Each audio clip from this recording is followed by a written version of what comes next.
pagbabayaran nila ang ginawa nila sa'yo at sa anak ko.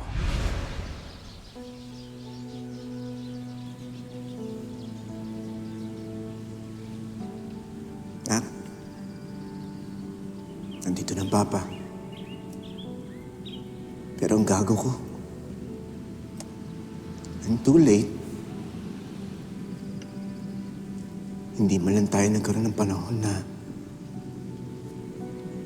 magkilala ang isa't isa. Gumawa ng memories together.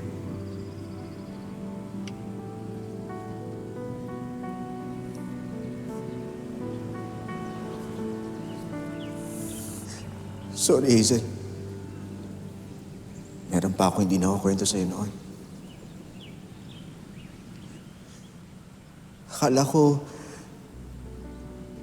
sapat na yung karma sa akin na nagkasakit ako noon na hindi na ako magkakaroon ng anak pa. Kaya pinilit ko na hanapin kayo noon. Si Jessica na lang ulit chance na ma-experience ko na magkaanak. Pero mas masakit pala itong parusa na ito na di mo man lang nakita yung anak mo at makilala. Alam mo, sa totoo lang,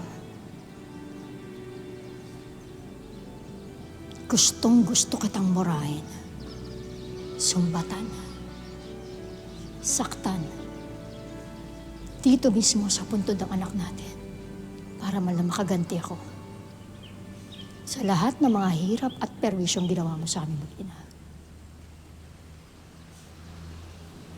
Katakot-takot na hirap ang dinanas namin na iniwan mo kami. Napilitan ako magpakasal sa isang lalaking hindi ko mahal para na magkaroon ng ama si Jessica. Para hindi ako maparusahan sa Saudi.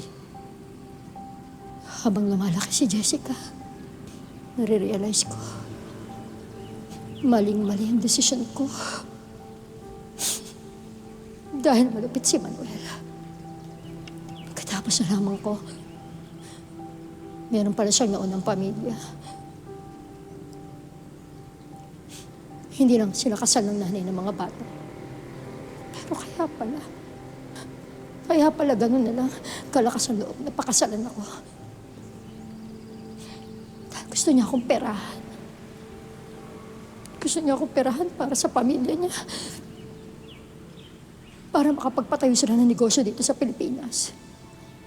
Pero ang masakit, pati mga half-siblings ni Jessica, ang sasama nila.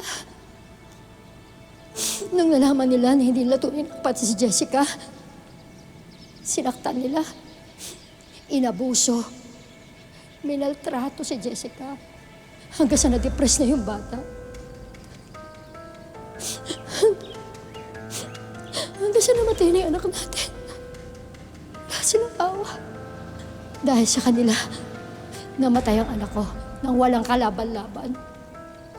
Sama-sama nila. Sama-sama nila.